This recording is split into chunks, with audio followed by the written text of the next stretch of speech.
and welcome to episode 9 of The David Frum Show. I'm David Frum, a staff writer at The Atlantic.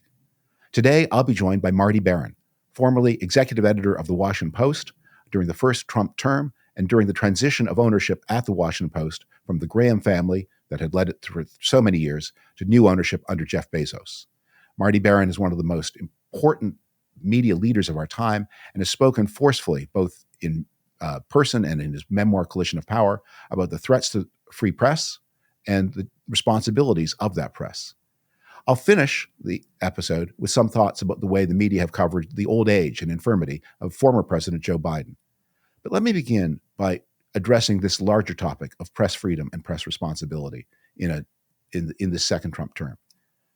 President Trump began his campaign and has spent much of his first term attacking the media, coining phrases, calling the media, free media, enemies of the people, enemies of the state, and huffing and puffing and complaining and generally persecuting and often inciting dangerous threats against individual members of the press. If you covered the Trump presidency in that first term, especially if you were a woman, you suddenly found yourself being attacked both digitally and often in person in ways unlike anything ever seen before. Death threats, harassment, abuse, anti-Semitic and misogynistic, racist, the worst kind of garbage. I even got a little splash of it myself. I had an FBI man come to the house to warn my wife that there had been some threats against me. The Atlantic is kind of high-toned, and I think a lot of the people who make the worst threats don't read The Atlantic, and so we get spared to some degree. But it was nasty. But it was also mostly ineffective. The press worked during the first Trump term. Institutions like The Atlantic, like the New York Times, like the Washington Post, like CNN, kept bringing to light important stories about what the Trump presidency was doing, about corruption, about ties to Russia, about many things that people needed to know. And while their lives were much more difficult than they had been in the past, and while the pressures on them were real, it did not in the end detract from getting the job done for the most part in the first Trump term. In the second Trump term, things have been different. President Trump has been much more systematic, much more deliberate, much more sustained, and much more effective in putting pressure on America's free media.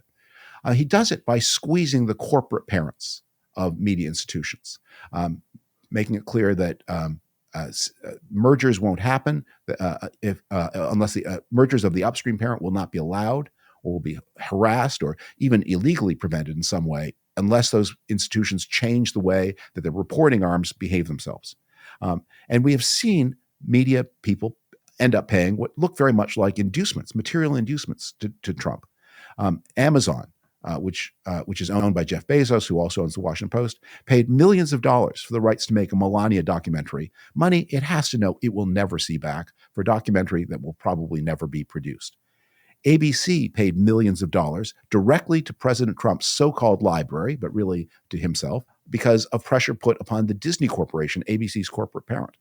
CBS offered a settlement to Trump for an even more vexatious and absurd lawsuit. Trump complained that he didn't like the way they edited an interview with Kamala Harris, which you said, so what? You don't like her editing? That you have no claim on that. That gives you no right to do action. I mean, send us a letter if you don't like the editing. And other people don't like the editing of the interview we did with you. That's not lawsuit material. The Atlantic, too, after our Signal story, a story that reported that our editor-in-chief, Jeffrey Goldberg, had been added to what should have been a more sensitive discussion of a military operation in Yemen, in addition to the usual concerns for accuracy that, of course, we had, we knew that there was a chance that the federal government under President Trump would pursue some sort of baseless legal retaliatory action against us. And we had to fear that in a way that probably in another time we would not have had to fear. So there are real things to worry about. And they're not just specific to Trump. We've seen other people in American politics do the same. When Ron DeSantis was governor of Florida, or he is governor of Florida, when he was running for president, he made one of his signature issues threatening the Disney Corporation for exercising its free speech rights to comment on some of his social legislation by stripping them of various business privileges that they had long had, and punishing the corporate parent for exercises of corporate free speech because Disney was unhappy that the DeSantis administration was penalizing what they saw as the free expression rights of gay and lesbian people in the state of Florida. So DeSantis took the Trump path. In the end, it didn't do him any good, but Disney still took the blow. We have seen this kind of acceleration of new kinds of threats, and they're working because media institutions of the traditional kind are more vulnerable than they ever used to be before.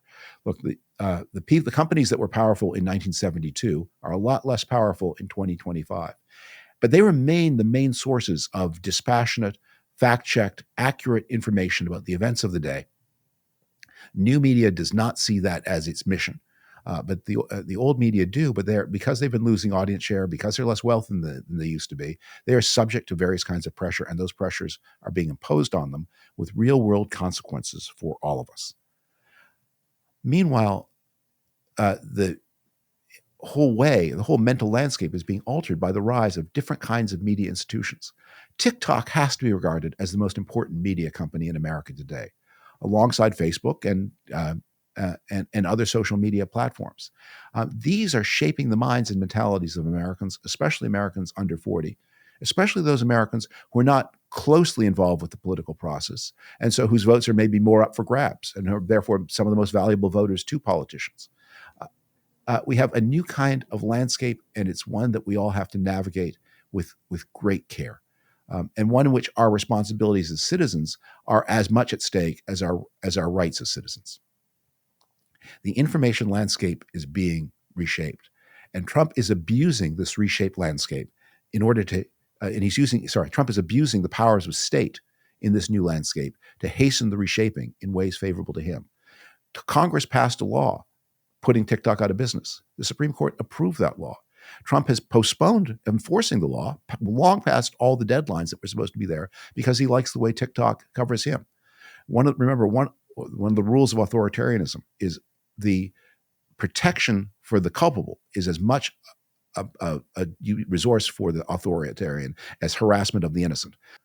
The goal and end state of all of these evolutions, of these pressures, of these changes in the media landscape, is to create a world, or create an America, in which nobody will know anything that can be relied upon and shared with neighbors. Instead of knowledge informing our politics will inform our knowledge. Now, there's no ready answer to this, but each of us as an individual has a power to do something about it, to be a better consumer of news, to be a wiser user, to read more carefully, to question more of what we see, to fortify our immunities against the coming wave of AI-fed distortion that is surely on its way. It's going to be a different kind of country, different kind of way of processing information. But the task of democracy and the challenge of democracy remains eternal, even as the challenges and threats change. And we're all going to have to step up and be the best kind of citizens, the best informed citizens that we know how to be, even as it becomes more difficult in the face of authoritarian pressure and new technology. And now, my dialogue with Marty Barron, formerly editor of The Washington Post. Marty Barron is a newspaper editor whose real-life story inspired an Academy Award-winning movie. After reporting for the Los Angeles Times and the New York Times, he was appointed executive editor of the Miami Herald. From Miami, he moved to Boston, where he led the Boston Globe's coverage of sex abuse cover-ups in the Catholic Church. That coverage won a Pulitzer Prize in 2003 and inspired the 2015 movie Spotlight. In 2013, Marty Barron moved to the Washington Post. He led the paper through its purchase by Jeff Bezos and through the first Trump term, winning more accolades and prizes for himself and his reporters along the way. He retired in 2021 and published his memoir, Collision of Power, in 2023. Marty, thank you so much for joining the program today. Thanks for inviting me, David. All right, so we've got some things to cover, and we've talked about what those might be, but let me start off with a straightforward question. If you were editing the Washington Post today, do you think you'd keep your job? I think I would, actually, because I think I did a good job while I was there, and I think that was appreciated, and I was supported by the owner and the publisher at the time. Obviously, some things have changed, but I think it would be very risky for them to fire me. And the news department continues to maintain its independence from the owner. The owner has not interfered in the news coverage, as far as I know. And I think all of us would know, because there would be an explosive reaction within the newsroom if he had interfered. So, yes, I think I would keep my job. It's a major theme of your memoir, Collision of Power, that first-term Trump tried to pressure the Washington Post new owner, Jeff Bezos, into submission, and that Bezos consistently and courageously resisted. Bezos paid a price for this. Amazon lost a $10 billion contract with the federal government because of Trump's unhappiness with the coverage, with the Washington Post coverage. Amazon and the Post don't have a relationship, but Bezos is the owner of both, or the largest shareholder in Amazon and the sole owner of the Post. Second-term Trump seems much more deliberate, methodical, purposeful, and effective in his pressures on the Post and other media institutions. And this time, he also seems more successful, and not just with the Post, but with many others. I described in my opening monologue some of the other cases, CBS, ABC. What are media owners so afraid of? Well, I think what they're afraid of is they're afraid of being made a target by Trump, that he's going to do severe damage to their other commercial interests. I think in the case of Bezos, he's afraid of the impact that Trump can have on Amazon, which has enormous contracts, particularly in the area of cloud computing services with the federal government. And he has a private commercial space venture called Blue Origin, which had fallen well behind SpaceX, the Elon Musk company, but was at the point of launching a rocket into orbit and then being able to start to compete really with SpaceX. It has now launched that rocket successfully into orbit, but it's highly dependent on contracts with the federal government. And I think that's true of the other companies as well. The parent companies of CBS and ABC. So in the case of ABC, Disney depends on the federal government for approval of mergers and things like that, does not want to be in conflict with the President of the United States. And of course, Paramount, which owns CBS, wants to execute a merger with Skydance, and that requires approval by the FCC. You've had a long and storied career through many, many different institutions. And I'm sure along the way you have observed close up and directly how angry mayors, governors, and presidents and members of Congress can get at media coverage. And there's always a lot of huffing and puffing and bluster and anger. What is happening since the election of 2024 seems qualitatively different from anything that I've observed. Is that your observation? Well, absolutely. Look, I mean, Trump during his campaign promised to seek retribution on his perceived political enemies. That's what he's doing right now.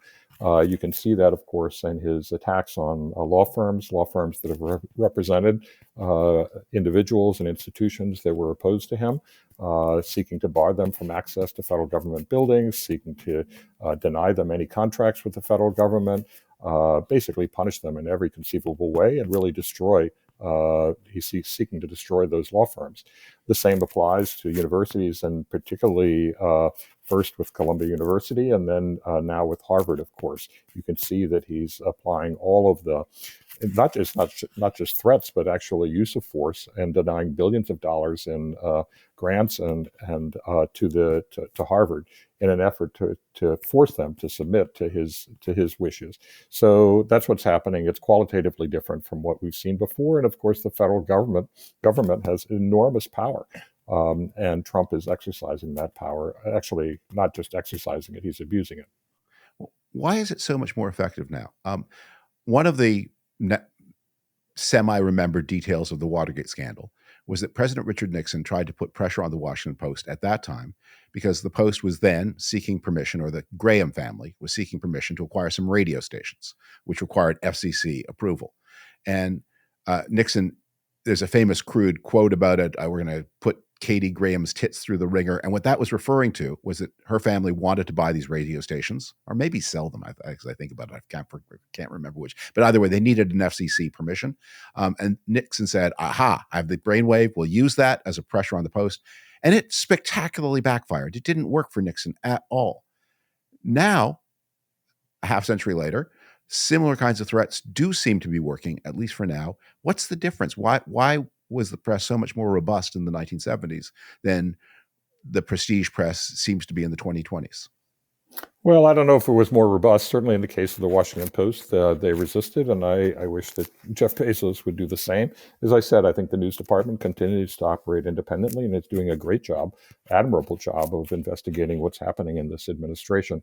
And yet he has sought to repair his relationship with Trump by doing all sorts of things. The first one being killing an endorsement of Kamala Harris, and then of course, donating to the inauguration, appearing at the inauguration, agreeing to a contract, Amazon agreeing to a contract to buy the rights to a Melania Trump documentary about her own life for an extraordinary sum of money, and then Amazon agreeing to buy the rights to The Apprentice. I think what's different now is, well, you don't have a Congress that's doing its job. I mean, at the time of Watergate, you actually had some confidence that the other pillars of government would stand up, would hold up. And in the case of Watergate, you had a Congress that conducted an investigation, that obtained internal tapes, and that made all the difference in the world. And now you have a president who has control of both houses of Congress, and you have a Congress, a Republican Party that is completely servile. Mm-hmm. Is there something different about the media institutions themselves? Have they changed in some way as compared to what they were half a century ago? Good question. I think, look, in the past, I mean, I think sometimes we romanticize what the media was like. Keep in mind, I mean, we used to have incredibly wealthy owners of media, people like Hearst, who often collaborated with government and abused their power. I mean, the Chandler family in Los Angeles, remade Los Angeles, brought water from the Owens Valley in the north down to L.A. to essentially enrich themselves. So I think we romanticize what media ownership was in the past. I think that now, a lot of media, big institutional media, is owned by, first of all, very wealthy people who have other very substantial commercial interests. And you have also these parent companies which have other substantial commercial interests, and they're highly dependent on the federal government. And the federal government has probably more power today than it had back in the previous decades. One reason it seems to me that media institutions are weaker in the 2020s was because they went through a self-imposed spasm of self-cannibalization in the late 2010s, culminating in the events of 2020. The most famous example of this is the forced resignation of James Bennett from the New York Times op-ed page for the sin of running an op-ed that some of the staffers thought was too interesting. They claimed that the op-ed would lead to violence, which was on its face and certainly by the result a false claim, but Bennett was forced out. And other institutions saw these kind of little staff mutinies. You experienced many at the Washington Post. And it left in the hypothesis is, was there some kind of weakening of the sinews, some kind of weakening of the courage, some kind of weakening of the solidarity between staff and leadership at the institution that happened between 2015, culminating in 2020? And is that in any way responsible for the weakness of institutions today? Well, I don't disagree with you that there has been a certain ideological rigidity within newsrooms and unwillingness to recognize nuance, a tendency on the part of particularly the younger generation, I think, to divide the world into victims and victimizers, oppressors and the oppressed, and basically see the world without a nuance, see it through sort of a binary separation. I think that what that has done, I don't know that it has weakened certainly there have been rebellions within newsrooms. I did experience that due to my efforts to try to enforce social media guidelines, for example. And then also in reaction to the George Floyd killing, the demands for greater diversity in the newsroom and in leadership. But I think that the unwillingness to sort of recognize nuance has has hurt our credibility with the general public. That's where I think it's done real damage, is that it has contributed to the decline in confidence in major news institutions. And that's a perilous place to be. Diversity is a complex concept with many different meanings. And I think what it can sometimes mean, and has sometimes meant for many institutions, is that while the staff become more diverse in a series of biographical attributes, they become more monolithic in the way they think and more different from the people to whom they want to deliver their product. So if you've got a newsroom that is all full of, from every background, every clime, but all graduates of certain four-year institutions with certain common outlooks, and the readership doesn't meet those qualifications. I mean, they may, have different biographies, but they have similar outlooks, and it's one that puts them increasingly at odds with who their consumers are in a way that just wasn't the case when you went to a newspaper from high school, not from college.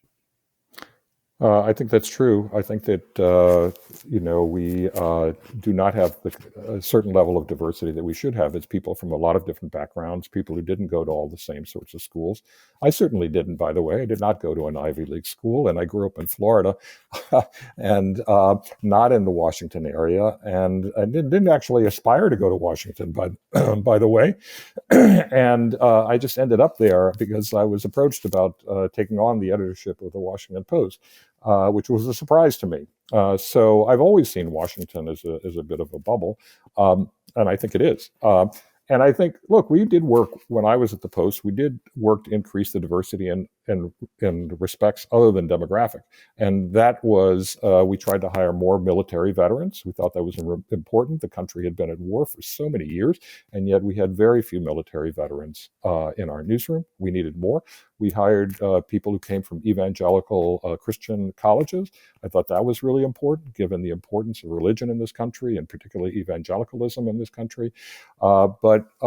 And to try to get more people from working class backgrounds as well. And we need to do more of that. There's no question. I think there's been there are a lot of people in the newsroom who don't understand the struggles and lives of ordinary people in the middle of the country, and we need to work harder at that. There's no question about that.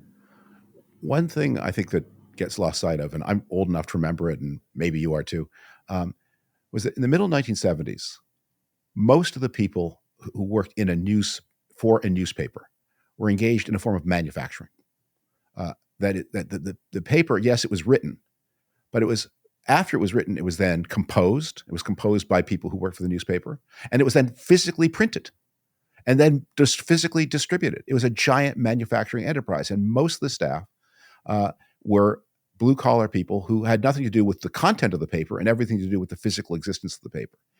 And this was brought home when my wife's stepfather created a newspaper in Toronto, which was created in the early 1970s, the Toronto Sun, which was like this. And you saw it when you went to the athletic events or the picnics, the softball games, that the reporters might have had a slightly more educated background, but most people who were there were blue-collar people. And when they played softball together, when they did picnics together, when they socialized together, that the newspaper affirmed its identity as part of the culture of the city. And it was a manufacturing enterprise. Well, just technology's changed that. Newspapers don't manufacture anymore. They deliver a non-physical product.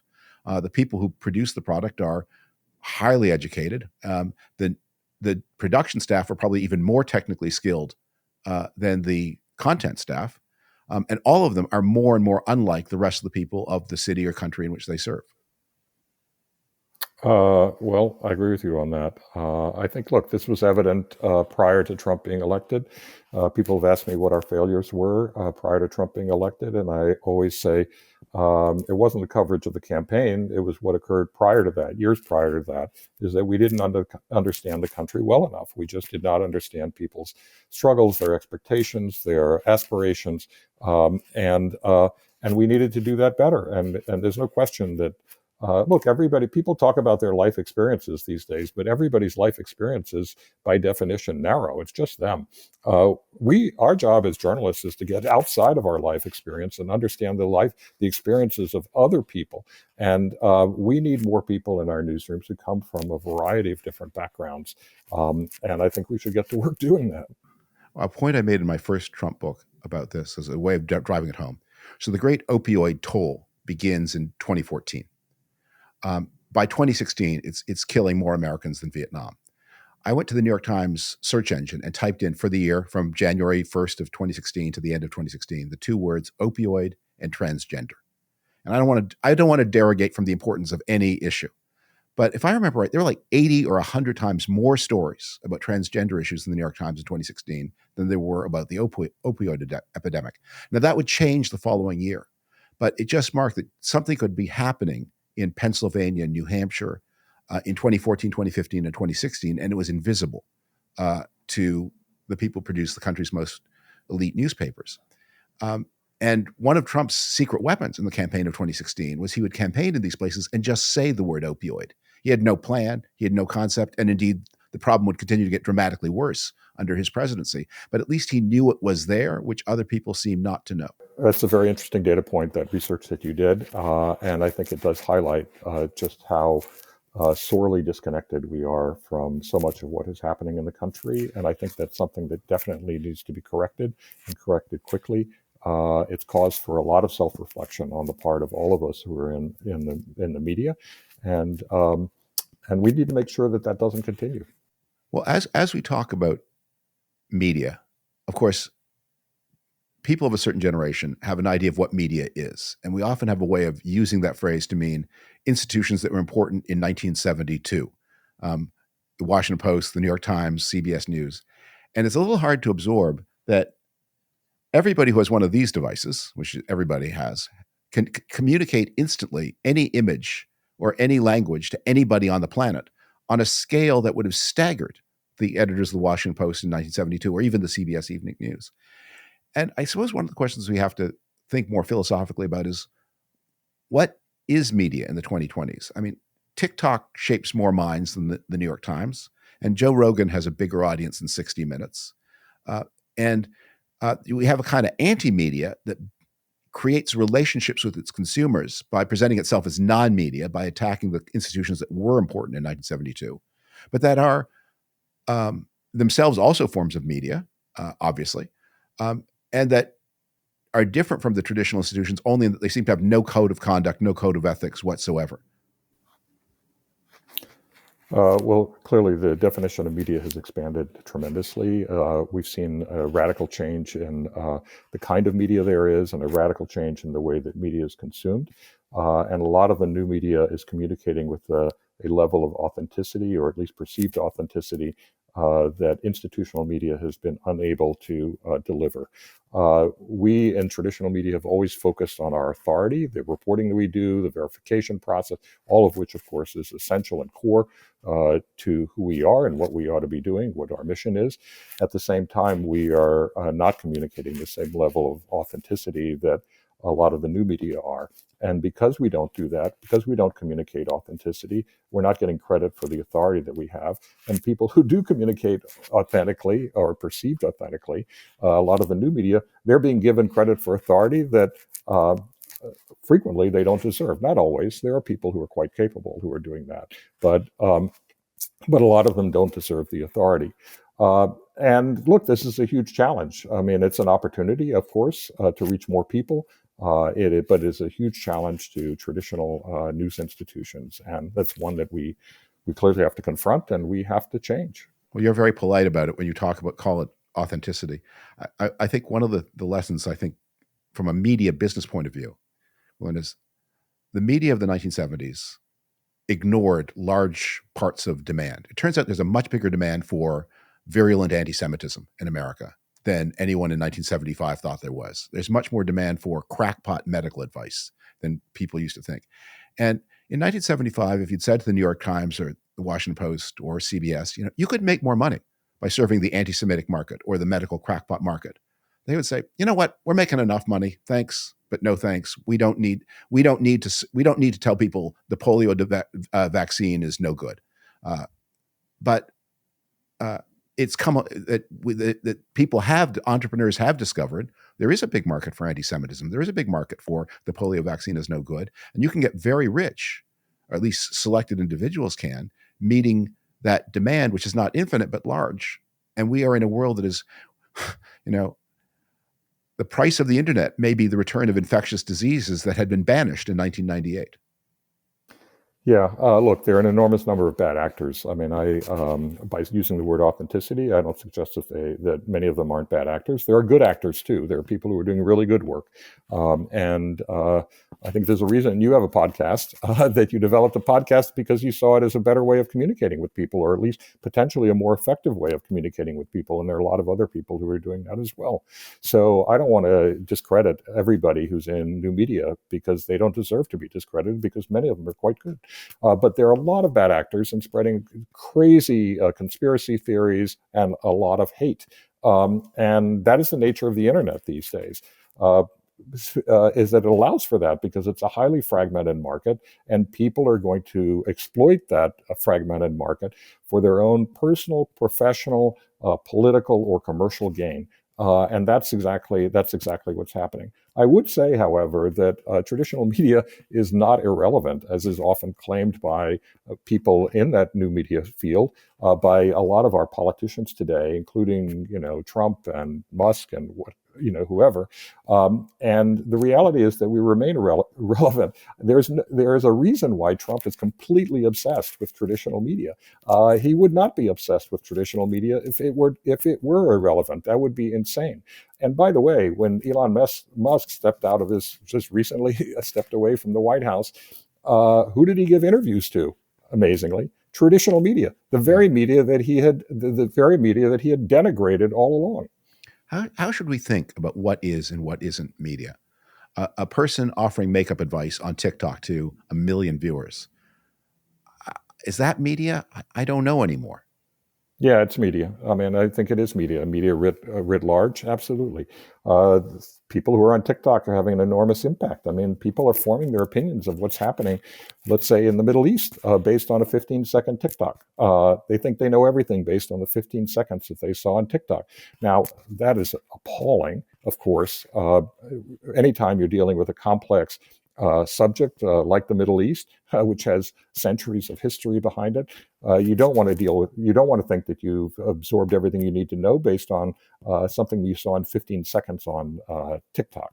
But there's no question that's media. That is how people are receiving their information, like it or not. Let me offer you a last question, some advice for the viewers.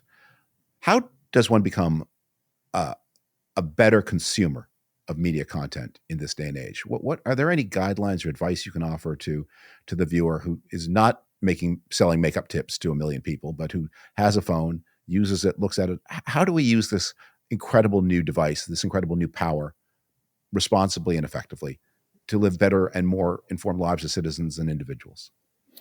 Well, look, I mean, one of the biggest challenges today, huge challenge and problem for us, is that we can't agree on a common set of facts. We can't even agree on how to determine what a fact is. All of the things that we've used in the past, education, experience, expertise, and actual evidence, have all been discredited and not discredited, but denied and dismissed and denigrated. I think that consumers should be looking at that. They ought to be looking, does this person actually have an education in the field? Does this person have experience in the field? Does this person have expertise? Is there actual evidence? Can I see the evidence? Who is behind this? Use your critical faculties to judge the quality of information and the quality of the people who are disseminating that information, and determine whether in the past you've relied on them. I mean, one of the interesting things about traditional media is that when there's a natural disaster, guess where people turn? They turn to traditional media. They don't turn to some of these fringe outfits to tell them where the hurricane's going to hit and what they ought to be doing, or where the tornado is, or anything like that, or where the flooding is going to be. They turn typically to traditional media because, look, there's a reserve of confidence in them because they know that they're going to get accurate information. And so I think consumers of information, need to look for that education, expertise, experience, and what is the evidence that they are providing? Are you just relying on your beliefs, or are you confusing your beliefs with actual facts? Maybe the good news or the bad news are the same, which is we all have many more opportunities, but we're all going to have to work a lot harder to make sure that we are accurately and truthfully informed. And while it's never been easier, if you have some medical symptom, never been easier to find out for yourself what that probably is. It's also never been easier to be deceived by people who, for reasons of gain or sociopathy, want to make you sicker or want to deny you the medicine you really need. And so we have seen this, the decline in vaccination. It's still more than 90% of American children are properly vaccinated. So 9 out of 10 people are doing the right thing.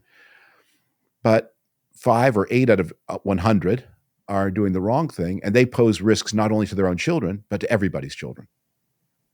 Yeah, and I think the consumers of information have to work harder, but also those of us who are delivering information have to work harder to show people our work, to show people why they should believe us, not just to tell them what's happening, but to show them the work that we've done, the evidence that we're relying upon, be as transparent as possible, communicate more effectively, and make sure that we're covering the entirety of our communities and our society and our country. And do a better job of that.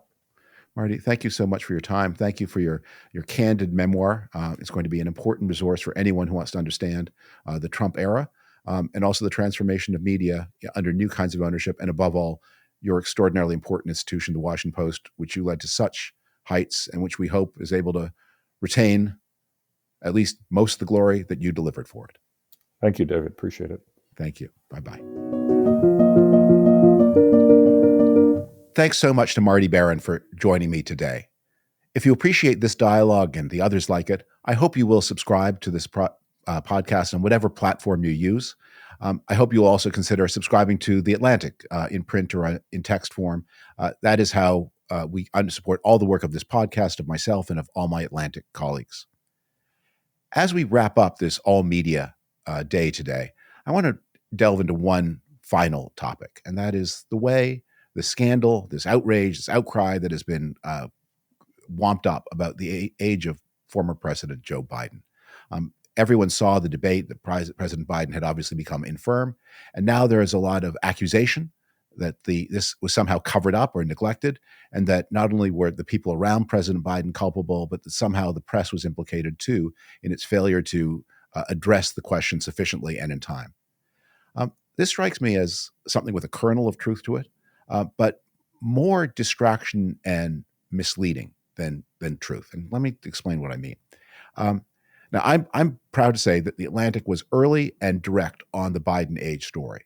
We ran a piece in June of 2022 by my Atlantic colleague Mark Leibovich saying Biden was too old and should not run again. Had Leibovich's advice been followed, history would have taken a very different course. And I think you will find many other examples in many other places. Olivia Nuzzi at New York Magazine, of people who brought attention to the President Biden's gathering infirmity. Obviously, there were people around him who tried to put the best face on the president's health. That's always true. President Kennedy was much sicker than anybody knew at the time when he was president in the early 60s, when he seemed to be a model of physical fitness. President Eisenhower, the severity of his heart attacks, again, that was not known to people at the time. The full seriousness of the assassination attempt on President Ronald Reagan in 1981, his recovery, it was much more touch and go than people were allowed to think at the time.